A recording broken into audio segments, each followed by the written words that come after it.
उस पर कहीं ना कहीं सोने पे सुहागा हो गया तेजस्वी जी का बयान। जी उन्होंने कहा कि नहीं, मुझे विधानसभा अध्यक्ष तो हमारे संरक्षक हैं, संरक्षक हैं। नीतीश कुमार के पीछे हाथ धोकर पड़ गए। नीतीश कुमार बकायदा 8 बार जिक्र कर देते हैं विधानसभा अध्यक्ष का, तो कहीं ऐसा नहीं कि जिन्होंने जानबूझकर विधानसभा अध्यक्ष के नाम पे, क्योंकि अगर विधानसभा अध्यक्ष ने कहा आप आराम से उनको वहां से बाहर कर सकते थे। लात जूते से पिटाई करना, जूते की बूट से पिटाई करना, क्या नीतीश कुमार बीजेपी के नाम पे अपना काम कर गए? इस बिल से सीधे तौर पे भाजपा प्रभावित होगी। मैं बताता हूँ आपको जी, जितने भी भाजपा के विधायक हैं और जो हिंदुत्व का एजेंडा लेकर उतरने वाले हैं लोग, जो पोलराइजेशन फैक्टर भाजपा को वोट दिलाता है, वो पोलराइजेशन फैक्टर नहीं कर पाएंगे। समाज में अशांति फैलाने के नाम पे गिरफ्तार किया जाएगा, दंगा कराएंगे। अगर दंगा के साथ आसपास नजर आएंगे तो उठाकर टांग कर ले जाएगी पुलिस। और उसके बाद तो जो नए पत्रकारिता के जो टर्म्स आए हैं उनको इम्प्लीमेंट किया जाएगा। जी नमस्कार, मैं हिमांशु कुमार, आप देख रहे हैं भारत लाइव। पंचनामा के इस खास शो में आप सभी का बहुत बहुत स्वागत है। इस शो में हमारे संपादक डॉक्टर नमन मिश्रा खबरों की चीरफाड़ करते हैं, एक ही खबर को अलग अलग एंगल से समझाते हैं, खबरों की तह तक जाते हैं और जो एक ब्रेड क्रम्स है, जो घटनाक्रम है, उसका स्टडी करते हुए लॉजिक के आधार बताते हैं कि आगे क्या कुछ होने वाला है। पिछले ही पंचनामा में सर ने बताया था कि इस तरीके से जो सदन का जो प्रकरण रहा, जहां पे विधायकों की पिटाई की गई, किस तरीके से तेजस्वी यादव जो है नीतीश कुमार पर एग्रेसिव थे और बीजेपी बैकफुट पर थे। चाहती तो बीजेपी डिफेंड कर सकती थी, लेकिन नहीं आ रही थी। बीजेपी भी जो अपनी दुश्मनी सलहा रही थी और आज इसको लेकर एक बहुत बड़ा अपडेट आया है। आपको पता होगा, इस सारे मसले को लेकर नीतीश कुमार ने बड़ी चालाकी से विधानसभा अध्यक्ष विजय सिन्हा जो बीजेपी के हैं उन पर ठिकरा फोड़ दिया। लेकिन अब विजय सिन्हा ने भी अपना स्टैंड क्लियर कर दिया है, क्योंकि बीजेपी के लिए एक बहुत बड़ा सेटबैक था कि जहां वो नीतीश कुमार को फंसते हुए दिखना चाह रहे थे, नीतीश कुमार ने बड़ी चालाकी से पूरा मसला जो है बीजेपी पे डाल दिया। अब विजय सिन्हा ने कहा है कि उन तमाम अधिकारियों पर कार्रवाई होगी। एक बात स्पष्ट है, उनका यही कहना था कि बाकायदा मार्शल को भेजा गया, लेकिन लात जूता से पीटने के लिए नहीं कहा गया था, क्योंकि बेशक अगर कोई विधायक सदन कक्ष में पहुंच गए थे तो उनको आराम से बाहर पहुंचाया जा सकता था। और तेजस्वी यादव ने अटैक भी किया था कि उनमें उनके कुछ स्वजातीय गुंडे थे और यहां तक आरोप लगा दिया कि कुछ पुलिस ऑफिसर बर्खास्त थे, लेकिन फिर वहां क्या कर रहे थे। तो सर, आपने जो कल पंचनामा किया कि किस तरीके से तेजस्वी यादव नीतीश कुमार पर एग्रेसिव हैं, बीजेपी बैकफुट पर है, फिर नीतीश कुमार खेल करते हैं कि कहते हैं नहीं, ये तो विधानसभा अध्यक्ष का क्षेत्र का दायरा है, लेकिन आज फिर उनका बयान आ जाता है कि नहीं, उन तमाम पुलिस अधिकारियों पर कार्रवाई होगी। कैसे देखते हैं सर इसको? हमने दो बातें कही थी। एक कि इस बिल को लेकर विपक्ष भी पूरी तरह से कॉन्फिडेंस में नहीं है जी, या हो सकता है कि विपक्ष भी इसको लेकर भ्रामकता फैलाने की कोशिश कर रहा है जी। दूसरा, हमने ये भी कहा था कि इस बिल को लेकर नीतीश कुमार भी अपनी स्थिति स्पष्ट नहीं कर रहे हैं जी। नीतीश कुमार जब ये कहते हैं कि नहीं, पुलिस विभाग को इसके लिए प्रेस कॉन्फ्रेंस करना चाहिए था, चीज़ें स्पष्ट करनी चाहिए थी, और कल शाम में प्रेस कॉन्फ्रेंस होता है जी। तो डैमेज के बाद हर बार का भी हर में सही होगा क्या? पहले घटनाएं होंगी, फिर उसका घटनाओं को हम विवेचना करेंगे और फिर तय करेंगे कि मतलब ये करना चाहिए था, करना क्या चाहिए था, नहीं करना क्या है। और दूसरा बात हमने जो बोला था कि जो कि जिस खबर का विषय है कि कहीं ना कहीं नीतीश कुमार के फंसते देख भाजपा चुप्पी साध लेती है। मामला भाजपा से रिलेटेड ही होता है, लेकिन भाजपा चुप्पी साध लेती है। मुकेश सहनी इस मामले में एकदम मौन स्वीकृति दे देते हैं। और यहाँ तक कि हमें खबर ये भी मिली थी और हमने सूत्रों के माध्यम से खबर बताई थी, जो कि बाद में सत्यापित भी हुई और आज तो उसका सत्यापन पूरी तरह से हो गया कि कहीं ना कहीं जिस घटना स्वरूप के चलते आज मुकेश सहनी अपने आप को चीटेड महसूस कर रहे हैं। मतलब एक तरफ तो धोखा उनके साथ हुआ ही, जो वो कहते हैं अपने मुंह से कि तेजस्वी यादव पीठ में छुरा घोप दिया, अब दूसरी तरफ यहाँ है तो यहाँ भी पीठ में छुरा ही घोपा जा रहा है, कुछ नहीं मिल रहा है। तो ये साबित करता है कि उनकी राजनीतिक बेचैनी बढ़ चुकी है। उन्हें लगता है कि भाजपा उन्हें बस कुछ दिनों के लिए ही अपने साथ रखी हुई है, वो बड़े प्लान का हिस्सा नहीं है भाजपा के। और उनके वोट बैंक में भाजपा की सेंधमारी करना हो, उनके नेताओं को उनके वोट बैंक को अपने पाले में करने की तैयारियां करना हो, या उनके विधायकों के संपर्क में होने की बात हो, कहीं ना कहीं मुकेश सहनी ने भाजपा के हाथों में अपने सारे कार्ड्स खेल दिए। अब भाजपा ही तय करेगी कि मुकेश सहनी के साथ क्या करना, और इस स्थिति में वो रहना चाहते नहीं है।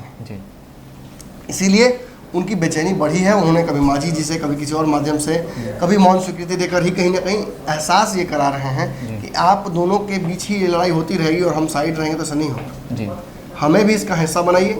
आप कहते हैं कि भाजपा और नीतीश कुमार के बीच में MLC का जो समझौता है वो प्रॉपर नहीं हो पाया, और इसकी वजह से हमें तो बात तक नहीं की गई हमसे, आप लोगों को तो हिस्सा मिला, हमें तो बात तक नहीं की गई। फिर वही मंत्रिमंडल के विस्तार में पूछा तक नहीं गया, खुद इन्होंने कह दिया लास्ट में कि मतलब नहीं, हमें मंत्रालय चाहिए, हमें आरक्षण चाहिए, आरक्षण भी नहीं मिला। तो ये सारी बातें कहीं ना कहीं ये साबित करती हैं कि नीतीश कुमार और भाजपा के बीच ये जो छोटे दल हैं, खासतौर पर मुकेश सहनी की पार्टी, ये पिस रहे हैं। और तेजस्वी यादव के इस एग्रेसिव नेचर पर जो विधानसभा में घटना हुई है, उसके बाद से जो भाजपा एग्रेसिव हुई है, माफ कीजिएगा तेजस्वी यादव एग्रेसिव हुए हैं, उसको भाजपा और मुकेश सहनी दोनों का मौन स्वीकृति प्राप्त है। अब भाजपा का मौन स्वीकृति है कि नहीं, वो तो बाद में हम तय करते हैं।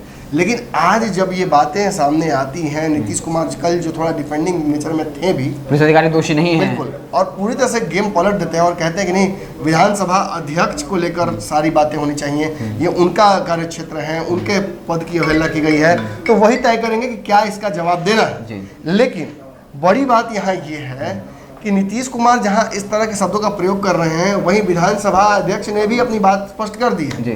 उन्होंने भी कहा है कि इसके लिए केवल मैं जिम्मेवार नहीं हो सकता हूं, इसके लिए सारे सदन के लोग जिम्मेवार हैं जो यहाँ मौजूद थे। और उस पर कहीं ना कहीं सोने पे सुहागा हो गया तेजस्वी जी का बयान। उन्होंने कहा कि नहीं, मुझे विधानसभा अध्यक्ष तो हमारे संरक्षक हैं, उनसे हमें कोई समस्या नहीं है। हमारी समस्या सीधे तौर पर नीतीश कुमार से है। ये घटना जो हुई है सदन के अंदर में, ये भाजपा ने नहीं कराया है, ये सदन के सभापति ने नहीं कराया है, ये सीधे नीतीश कुमार के आदेश पर हुआ है। और अगर हमारे विधायकों को, विपक्ष के विधायकों को पीटा गया है, तो इसके पीछे नीतीश कुमार जी का हाथ है। समझिए, यहाँ से सीधी बात है। तेजस्वी यादव ये कहना चाह रहे हैं इशारे में कि भाजपा से कोई बैर नहीं, लेकिन नीतीश तेरी खैर नहीं। नीतीश कुमार के पीछे हाथ धोकर पड़ गए। देखिए, मैंने कुछ दिन पहले आपको कहा था कि कैटलिस्ट रिएक्शन में जरूरी होता है। जो रिएक्शन स्लो होता है केमिस्ट्री में हमने पढ़ा है कि उसमें कैटलिस्ट डाला जाता है। तो जो भाजपा और नीतीश कुमार के बीच रिश्ते बिगड़ रहे हैं धीरे धीरे, एकदम वो कहा है ना कि वो टर्मिनल प्रोसेस है, इतना धीरे हो रहा है कि वो 5 साल तक भी खींचा जा सकता है। अब एक विपक्ष के तौर पर आप जब यहाँ मौजूद हैं और आप इसमें संभावनाएं तलाशते हैं राजनीतिक, तो आपको इसमें कैटलिस्ट का काम करना पड़ेगा। और मेरा ये भी जो परसों का पंचनामा है, ये अभी जाकर सत्यापित हो जाता है, मुहर लग गया तेजस्वी के बयान के इस बार। कल और आज वाले दोनों परसों दोनों वाले पंचनामा मुहर लग जाता है एक साथ। तेजस्वी यादव आग लगाने के लिए ही ये बात कहते हैं ना कि भाजपा से हमें कोई दिक्कत नहीं है, वो हमारे संरक्षक हैं, उनसे हमें कोई समस्या नहीं है, समस्या सारी नीतीश कुमार से है। नीतीश कुमार को ऐसी परिस्थिति में तेजस्वी यादव डालना चाहते हैं कि जहां से वो भाजपा से लड़े, फिर उसका फायदा उठाया जाए। बिल्कुल, फिर उसका फायदा उठाया जाए। दो बड़े, मैंने कहा ये रॉयल रंबल है, सारे लोग एक साथ लड़ेंगे। दो लोग जो सबसे बलवान पहलवान है उनको पहले बाहर फेंका जाए, उसके बाद तो तेजस्वी ही पहलवान है ना। बिहार में सबसे ज्यादा सीट कौन जीत कर लाया है? बिहार में सरकार बनाते बनाते कौन बच गया? कौन मुख्यमंत्री बनते बनते बच गया? तो ये सारी बातें तेजस्वी यादव भी समझ रहे हैं, उनकी टीम के लोग भी समझ रहे हैं। और राजनीति संभावनाओं का खेल है। अगर चुनाव के बाद नीतीश कुमार की असहजता को देखते हुए लालू प्रसाद यादव तेजस्वी को बुलाकर ये बात कहते हैं कि नीतीश के खिलाफ थोड़ा सॉफ्ट रहना है, तो ये भी रणनीति का हिस्सा था। बिल्कुल। और आज नीतीश कुमार को ऑफर कई दिए गए राजद की तरफ से, उन ऑफरों को नीतीश कुमार ने अपनी स्वेच्छा से या समय के अनुसार मानते हुए स्वीकार नहीं किया। तो लेकिन कहीं ना कहीं उसमें भी गेम था, उसमें भी संभावनाएं थी, उन संभावनाओं को भी राजद तलाश रही थी। और अब जब नई संभावनाएं बनी हैं कि एनडीए में टूट हो सकती है, मुकेश सहनी का दिल फिर से तेजस्वी यादव के लिए धड़क रहा हो। कुछ दिनों पहले तो उन्होंने एक इंटरव्यू में कह दिया है, हमारे भाई जैसे एक माउथपीस चैनल जो उनका है उस पर तो बोलबे किए हम लालू यादव की प्रशंसा करी, उस विचारधारा के, सामाजिक विचारधारा के वो जो है। तो आप कैसे होगा? मैंने आप काजल की कोठरी में रहिएगा, काजल लगने भी नहीं दीजिएगा, सफेद शर्ट भी पहनिएगा, ऐसा नहीं होता है मालिक। एक ही चुनिए दोनों में से। और जिस तरह से मुकेश सहनी तेजस्वी की बड़ाई कर रहे हैं, लालू यादव की बड़ाई कर रहे हैं और पीठ में छुरा घोपने वाले की बड़ाई कर रहे हैं, तो ये तो गलत है ना। ये या तो गलत आप कर रहे हैं या आप कहीं ना कहीं प्रेशर पॉलिटिक्स तैयार कर रहे हैं और आप दबाव बना रहे हैं भाजपा पे कि अगर आप प्रतिष्ठा नहीं दीजिएगा तो हम पाला बदल भी सकते हैं। प्रतिष्ठा क्या, उनको ताकत चाहिए, उनको सम्मान चाहिए, उनको एमएलसी चाहिए पूर्णकालिक। ये छोटा रिचार्ज जो दिए हैं, मैंने कहा है तेजस्वी यादव गलत थोड़ी है, तेजस्वी दुश्मन थोड़ी है, सही ढंग से सजा है। तो तेजस्वी यादव सबसे बड़े हितैषी है उनके, जो सदन में उठा देते हैं बात कि इनको काहे दिया गया कम समय का एमएलसी, इनको पूर्णकालिक एमएलसी क्यों नहीं दिया गया। अब हो सकता है, देखिए राजनीति कोई रिश्ता नहीं है खून का लोगों का बीच में, लेकिन जिस तरह से संभावनाएं बनती हैं, राजनीतिक परिदृश्य बदलते हैं, तो लोगों के साथ गठबंधन भी बदलते हैं, रिश्ते भी बदलते हैं। नीतीश कुमार भाजपा के साथ चले जाते हैं, फिर नीतीश कुमार भाजपा को छोड़ देते हैं, नीतीश कुमार लालू के साथ चले जाते हैं, फिर लालू को छोड़ देते हैं, फिर भाजपा के साथ चले जाते हैं, उपेंद्र कुशवाहा नीतीश कुमार को तबाह करने के लिए पार्टी बनाते हैं, फिर नीतीश कुमार के चरणों में जाकर अपनी पार्टी समर्पित कर देते हैं। तो सारी संभावनाएं तो हमें आंख के सामने है, तो हम कैसे ये कह सकते हैं कि तेजस्वी यादव और भाजपा के बीच में कोई साठगांठ नहीं हो सकता। आज नीतीश कुमार को कमजोर करने में भाजपा असफल रही। 2 महीने 3 महीने हमने देखा कि जब सरकार चली है, भाजपा बड़े भाई की भूमिका में रहते हुए भी अपने ताकत को इम्प्लीमेंट नहीं कर पाई है, और इसके पीछे वही डर है 2015 का।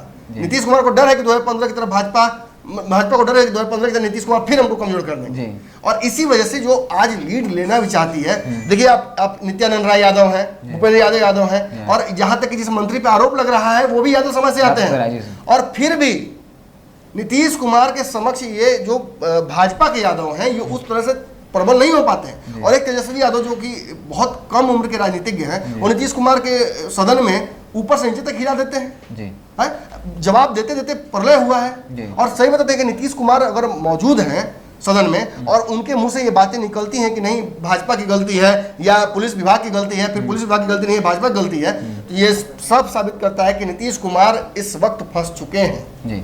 आज सदन में देखिए, राजनीति का तो नहीं पता परिपाटी, लेकिन समय का परिपाटी मुझे पता है। समय नेचुरली न्याय करता है, जस्टिस ऑटोमेटिकली होता है, आपको उसमें स्पेशल कुछ करने की आवश्यकता नहीं है। कोर्ट कचहरी में आपके मामला 20-25 साल तक देकर आपको न्याय से वंचित किया जा सकता है, लेकिन समय की लाठी है वो बहुत संतुष्ट न्याय करती है, और उस न्याय का आधार यही कहता है कि आज जिस तरह से तेजस्वी यादव और विपक्ष के नेताओं को, मतलब तेजस्वी यादव तो फिर भी बच गए, वो तो नेता है, वो तो गए आग लगा के धीरे से साइड हो जाते हैं, बहुत चालाकी वाला राजनीति वो कर रहे हैं, लेकिन जो कार्यकर्ता पीटे गए, जो विधायकों को लात जूते से मारा गया, खास तौर पे आप जब कह रहे हैं खुद ही कि वो विधायक वो वहाँ पुलिसकर्मी मौजूद थे, मार्शल्स का जो ताकत होता है उसको सरपास कर दिया गया। कायदे से मैं बता दूं आपको कि मार्शल्स एस्कॉर्ट करते हैं, वो दंड का प्रयोग नहीं कर सकते हैं सदन में, एस्कॉर्ट कर सकते हैं, वो घेरा बनाकर बाहर निकाल सकते हैं। मेरे दिमाग में सवाल ये भी आ रहा है सर कि नीतीश कुमार बकायदा 8 बार जिक्र कर देते हैं विधानसभा अध्यक्ष का, तो कहीं ऐसा नहीं कि जिन्होंने जानबूझकर विधानसभा अध्यक्ष के नाम पे, क्योंकि अगर विधानसभा अध्यक्ष ने कहा आप आराम से उनको वहां से बाहर कर सकते थे, लात जूते से पिटाई करना, जूते की बूट से पिटाई करना, क्या नीतीश कुमार बीजेपी के नाम पे अपना काम कर गए? देखिए 2 दिन का पंचनामा तो हमने बता दिया, उसके पहले 1 दिन पहले का पंचनामा फिर आइए आप जी, जो हमने आज से 2 दिन पहले पंचनामा किया था, हमने इन्हीं मुद्दों पर चर्चा की थी, और मैंने आपसे कहा था कि जो भाजपा के विधायक कह रहे थे कि बिहार में योगी मॉडल आइए, नीतीश कुमार ने तो कहीं ना कहीं आगे बढ़कर योगी मॉडल लगा दिया जी। हाँ, जिक्र किया था बिल्कुल। और ये जो योगी मॉडल लगाया, योगी मॉडल नहीं है, नीतीश मॉडल है जी।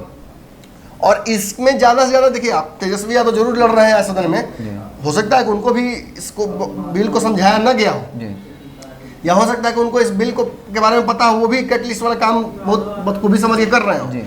इस बिल से सीधे तौर पे भाजपा प्रभावित होगी, मैं बताता हूँ आपको। जितने भी भाजपा के विधायक हैं और जो हिंदुत्व का एजेंडा लेकर उतरने वाले हैं लोग, जो पोलराइजेशन फैक्टर भाजपा को वोट दिलाता है, वो पोलराइजेशन फैक्टर नहीं कर पाएंगे। समाज में अशांति फैलाने के नाम पे गिरफ्तार किया जाएगा, दंगा कराएंगे, अगर दंगा के साथ आसपास नजर आएंगे तो उठाकर टांग कर ले जाएगी पुलिस, और उसके बाद तो जो नए पत्रकारिता के जो टर्म्स आए हैं उनको इम्प्लीमेंट किया जाएगा जी। तो ऐसी देखिए, ऐसी परिस्थितियों में नीतीश कुमार वक्त से पहले और वक्त के रहते हुए ही कोई काम करते हैं, और उनके एक्शंस का जो रिएक्शंस है वो इतनी इमीडिएटली होता नहीं है। हमें, क्योंकि हम लगातार इस राजनीतिक संदर्भ को समझ रहे हैं तो ठीक है, लेकिन जो लोग नहीं समझ रहे हैं उन्हें समझाने के लिए ही ये पंचनामा आता है, उन्हें समझाने के लिए ही हम बार बार उन ब्रेड क्रम्स का जिक्र करते हैं, और जो जान गए हैं, जो क्लास ढेर दिन से पंचनामा कर रहे हैं, उनको बहुत समझाने की आवश्यकता है, वो समझ रहे हैं कि क्या हो रहा है। लेकिन जो नहीं समझ रहे हैं, मैं फिर से एक बार अंतिम जो वाक्य मैं बताना चाहूँगा कि कहीं ना कहीं आज जो सदन में परिस्थितियाँ बनी हुई हैं, तेजस्वी यादव ने बातों में शब्द जो वर्ड प्ले बोला जाता है, शब्दों का खेल, शब्दों के खेल में ही कहीं ना कहीं एनडीए को उलझा लिया। आज भाजपा के प्रति जिस तरह से उन्होंने सॉफ्ट कॉर्नर दिखा दिया और नीतीश कुमार जिस तरह से फंस गए, इसमें तो कहीं ना कहीं ये बात तो साबित हो गई कि दोनों के बीच में लड़ाई और प्रखर और मुखर होकर होगी ही।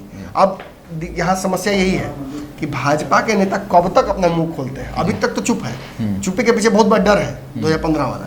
अब वो डर सरपास कर पाते हैं कि नहीं, ये बड़ी बात होगी। लोगों से नीतीश कुमार ने भाजपा को तो चुप कर ही दिया है, बाकी किसी को कर ना करें। भले ये पार्टियां इनकार करती रही, लेकिन ये बात सच है कि लवकुश का इम्पैक्ट पड़ा है। अब सबको लग रहा है कि नीतीश कुमार के कुछ बोल ना रहे, उनका कॉन्फिडेंस बॉडी लैंग्वेज सब कुछ बता रहा है। तो ये आज का पंचमा विश्लेषण था, और किस तरीके से बीजेपी की चुप्पी की वजहें क्या हैं और क्या सब कुछ हो रहा था, पिछले 5 में विश्लेषण किया था। और आज आपको तेजस्वी यादव के आज के बयान से स्पष्ट हो गया, जब वो कहते हैं कि विजय सिन्हा जो बीजेपी के विधानसभा अध्यक्ष हैं वो हमारे संरक्षक हैं और नीतीश कुमार ने हमारे विधायकों को पिटवाया है। तो ये आज का 5वां विश्लेषण था। आप लगातार देखते थे ताकि बिहार की राजनीति में क्या कुछ हो रहा है, आगे क्या कुछ होने वाला है, और हम जो है खबरों की तह में जा करके चीज़ों को निकाल करके लाते हैं। तो आप देखते रहिए भारत लाइव।